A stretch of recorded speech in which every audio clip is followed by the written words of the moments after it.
हार्दिक अभिनंदन आप सभी का एक बार फिर अपने 5 मिनटों में। सबसे पहले माफ़ी चाहता हूँ, कल शो नहीं हो पाया था किन्हीं कारणों से। कोशिश करूँगा आगे से निरंतरता बनी रहे। कल के इसके पहले वाले शो में लास्ट में मैंने आप सभी लोगों से एक प्रश्न पूछा था कि 9वें भारतीय अंतर्राष्ट्रीय विज्ञान महोत्सव फरीदाबाद में जो हुआ उसका उद्घाटन किसने किया था? तो इसका सही उत्तर क्या था? डॉक्टर जितेंद्र सिंह ने किया था। अब देख लेते हैं आज के शो का जो पहला जो प्रश्न है वो क्या कह रहा है। कह रहा है हाल ही में गिद्धों के संरक्षण के लिए गिद्ध रेस्टोरेंट खोला गया, गिद्ध रेस्टोरेंट खोला गया है। वो कहाँ खोला गया है? 4 विकल्प दे रहा है, उत्तर प्रदेश, झारखंड, बिहार, हिमाचल प्रदेश। तो ये कहाँ खोला गया है? इसका सही उत्तर क्या है? झारखंड। अब देख लेते हैं इससे संबंधित कुछ महत्वपूर्ण जो तथ्य हैं कि जो गिद्ध जनसंख्या वर्ष है 2020-25 चलाया जा रहा है, गिद्ध कार्य योजना के तहत चलाया जा रहा है। और ये किसके द्वारा चलाया जा रहा है? पर्यावरण, वन एवं जलवायु परिवर्तन मंत्रालय द्वारा चलाया जा रहा है। और इस समय जो पर्यावरण, वन एवं जलवायु मंत्री हैं उनका नाम क्या है? श्री भूपेंद्र यादव जी हैं। इसकी जरूरत क्यों पड़ी? क्योंकि आप लोगों ने सुना होगा कि जो गिद्ध हैं वो अब लुप्त प्राय होते चले जा रहे हैं। आप देखे होंगे पहले गांव में बहुत सारे गिद्ध घूमते थे, लेकिन अब वो समाप्त होने की कगार पे चले गए हैं। अब उनकी जो प्रजाति है वो धीरे धीरे नष्ट हो रही है। तो उनके संरक्षण की बहुत सारे संरक्षण के प्रयास किए जा रहे हैं। उनकी जो संख्या निरंतर घट क्यों रही है? क्योंकि जानवरों में एक दवा जानवरों को दी जाने लगी है, डिक्लोफेनाक। डिक्लोफेनाक दवा दी जाती है जिससे उनकी प्रजनन क्षमता कम होती चली जा रही है, इसलिए उनकी संख्या निरंतर कम होती चली जा रही है। उनके संरक्षण के इसलिए निरंतर प्रयास किए जा रहे हैं। इसी क्रम में आगे बढ़ते हुए जो भारत सरकार है उसने सबसे पहले हरियाणा में पिंजौर जिले में गिद्ध देखभाल केंद्र खोला गया था 2001 ईस्वी में। फिर इसी का नाम बदल करके गिद्ध संरक्षण एवं जनरेशन केंद्र कर दिया गया था। एशियाई गिद्धों के लिए दुनिया का जो पहला जो संरक्षण व प्रजनन केंद्र है वो कहाँ पे है? महाराजगंज में है। अब अगला जो प्रश्न है वो देख लेते हैं। अगला जो प्रश्न कह रहा है ये है पूरा गिद्ध संरक्षण केंद्र जो झारखंड में बना हुआ है। ये है पूरा गिद्ध संरक्षण केंद्र। इसके चारों तरफ देख रहे हैं आप लोग, बाढ़ लगी हुई है, बीच में मरे हुए जानवर फेंके गए हैं और ये गिद्ध यहाँ पे वहां पे उनका जो रेस्टोरेंट वहां पे अपना भोजन कर रहे हैं। ये इसलिए बनाया गया ताकि बाढ़ इसलिए लगाए हैं ताकि कोई अन्य जानवर आकर के इन्हें क्षति न पहुंचाए। यहाँ पे जो मरे हुए जानवर भेजे जाएंगे, डाले जाएंगे, ये विशेष ध्यान रखा जाएगा कि उनके अंदर कहीं डिक्लोफेनाक दवा तो नहीं प्रयोग की गई उन जानवरों के लिए। पहले उनका परीक्षण किया जाएगा, फिर उससे मुक्त होने वाले जानवरों को ही यहाँ पे इन्हें खाने के लिए दिया जाएगा। अगला जो प्रश्न है वो देख लेते हैं। विंग्स इंडिया 2024 का उद्घाटन कहाँ पे हुआ है? बेगमपेट हवाई अड्डा, नेताजी सुभाष चंद्र बोस अंतर्राष्ट्रीय हवाई अड्डा, वाल्मीकि अंतर्राष्ट्रीय हवाई अड्डा, इनमें से कोई नहीं। कहाँ हुआ? बेगमपेट हवाई अड्डे पे हुआ है। ये कहाँ पे है? हैदराबाद में स्थित है। नेताजी सुभाष चंद्र बोस अंतर्राष्ट्रीय अड्डा कहाँ है? कलकत्ता में स्थित है। महर्षि वाल्मीकि अंतर्राष्ट्रीय हवाई अड्डा कहाँ पे स्थित है? ये तो अभी जानते हैं। अयोध्या का नाम बदल करके क्या रख दिया? अयोध्या एयरपोर्ट का महर्षि वाल्मीकि अंतर्राष्ट्रीय हवाई अड्डा रख दिया गया। अब देख लेते हैं विंग्स इंडिया 2024 के बारे में कुछ महत्वपूर्ण जो तथ्य हैं। इसका उद्घाटन, ये शुरुआत कहाँ हुई? बेगमपेट हवाई अड्डा, ये कहाँ है? हैदराबाद में है। और इसकी शुरुआत किसने की है? केंद्रीय जो नागर विमानन मंत्रालय है उसने शुरुआत की है। और इस समय केंद्रीय नागर विमानन मंत्री कौन है? ज्योतिरादित्य सिंधिया है।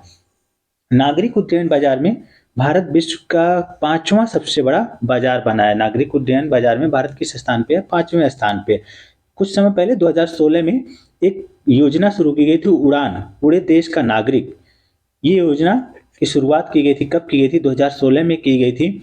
और इसका जो लक्ष्य था ये था कि 2024 तक पूरे भारत में 100 नए हवाई अड्डे खोले जाएंगे। एक और अगला जो प्रश्न वो कह रहा है चर्चा में रही ड्रोन दीदी योजना की शुरुआत कब हुई थी? 4 विकल्प है, 30 नवंबर 2023, 30 नवंबर 2022, 2024। इसकी शुरुआत कब हुई थी? 30 नवंबर 2023 को माननीय प्रधानमंत्री जी ने की थी। इसका उद्देश्य क्या है कि जो ड्रोन है कृषि उद्देश्यों के लिए ड्रोन प्रदान करना और 15,000 महिलाओं एवं स्वयं सहायता समूहों को सशक्त बनाना, इस ये जो ड्रोन दीदी योजना है इसका उद्देश्य है। अगला जो प्रश्न है वो कह रहा है निम्नलिखित में सही कथन है। शिक्षा की वार्षिक स्थिति रिपोर्ट असर 2023, असर 2023 बियॉन्ड बेसिक्स 17 जनवरी 2024 को नई दिल्ली में जारी की गई है। असर 2023 बियॉन्ड बेसिक जो रिपोर्ट है ये 17 जनवरी को 2024 में नई दिल्ली में जारी की गई। पहला विकल्प सही है। असर 2023 बियॉन्ड बेसिक ग्रामीण भारत में 14 से 18 वर्ष की आयु के युवाओं पर केंद्रित रहता है। ये केंद्र किसको करता है? 14 से 18 वर्ष के जो ग्रामीण युवा है। ये भी विकल्प सही है। तीसरा जो विकल्प है वो देख लेते हैं। सभी युवाओं में से लगभग 90% के आसपास 90% के पास घर में स्मार्टफोन है और उसका उपयोग करना जानते हैं। तीसरा विकल्प भी सही है, इसलिए इसका उत्तर क्या है? उपर्युक्त सभी तीनों विकल्प सही हैं। अब असर रिपोर्ट जो है 2023 उसके बारे में देख लेते हैं। ये असर रिपोर्ट में 3 विषय शामिल किए गए हैं। इनके जो रिपोर्ट बनाई गई है, कौन-कौन से विषयों पे ध्यान रखा गया है?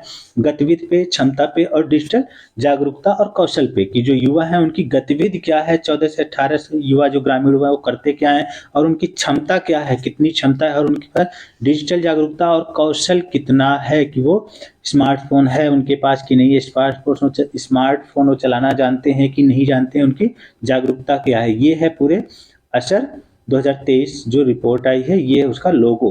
अगला जो प्रश्न है वो देख लेते हैं, ग्रेट इंडियन बस्टर्ड्स भारत के किस राज्य का राजकीय पक्षी है?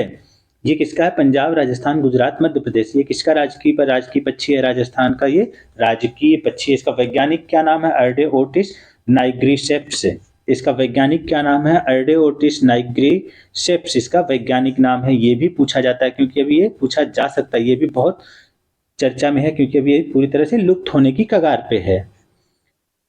ये है पूरा वो पक्षी, जो ये पक्षी है ग्रेट इंडियन बस्टर्ड, ये पक्षी जो है यही है जो राजस्थान का राजकीय पक्षी। अगला जो प्रश्न है वो देख लेते हैं, कह रहा है निम्नलिखित कथनों पर विचार कीजिए। चाबरहार बंदरगाह ओमान की खाड़ी के मुहाने पर स्थित है। पहला जो विकल्प है सही है कि चाबरहार जो बंदरगाह ओमान की खाड़ी पर स्थित है। दूसरा विकल्प देखते हैं, यह बंदरगाह प्रस्तावित अंतर्राष्ट्रीय उत्तर दक्षिण परिवहन गलियारे का हिस्सा, ये भी सही है। भारत और ईरान ने 2016 में ईरान के बंदरगाह के शाहिद बेहिश्ती को विकसित और संचालित करने के लिए एक समझौते पर हस्ताक्षर किया था, ये भी विकल्प सही है। तो इसका सही उत्तर क्या है? विकल्प नंबर 4। सभी विकल्प सही है। ये चर्चा में है, क्यों है? क्योंकि अभी हमारे जो विदेश मंत्री है एस जयशंकर, ये वहाँ पे ईरान गए हुए हैं और इस पर बहुत सारे काम चल रहे हैं। चहबार जो पोर्ट है इसके ऊपर, ये है पूरा चहबार जो है, चहबार जो बंदरगाह पोर्ट बना हुआ है ये पूरा है, ये इसकी लोकेशन है, ये ईरान है और ये इंडिया है। यहाँ पे ये है चहबार पोर्ट, ये पूरा जो है ये चहबार पोर्ट बना हुआ है जो अभी चर्चा में है पूरा ये, और ये रहा इंडिया और ये रहा चहबार पोर्ट। इंडिया यहाँ पे जाकर के अपना पोर्ट विकसित कर रहा है ईरान की मदद से। अगला जो प्रश्न है वो देख लेते हैं, कनात प्रणाली के संबंध में निम्नलिखित कथनों पर विचार कीजिए। 3 कथन दिए, 4 कथन दिए, कह रहे हैं इनमें से कौन सा सही है? कह रहा है ये एक भूमिगत जल क्षेत्र या जल के भंडार हैं जिन्हें जलभृत के रूप में जाना जाता है। पहला विकल्प सही है कनात प्रणाली के संबंध में। दूसरा देख लेते हैं, कह रहा है इसका उपयोग गुरुत्वाकर्षण बल के माध्यम से सिंचाई के लिए, पानी पहुंचाने के लिए किया जाता है, ये भी विकल्प सही है। तीसरा विकल्प देख लेते हैं, तीसरा क्या कह रहा है? कह रहा है इसका उपयोग गुरुत्वाकर्षण बल के माध्यम से शुष्क और अर्ध शुष्क क्षेत्रों में सिंचाई के लिए, पानी पहुंचाने के लिए किया जाता है, ये भी विकल्प सही है। इस प्रणाली में बिजली की अत्यधिक आवश्यकता होती है। चौथा जो विकल्प है ये गलत है कि इस प्रणाली में बिजली की बहुत कम खपत होती है जो कनात प्रणाली है। तो इसका सही उत्तर क्या है? विकल्प नंबर 4, ये गलत है।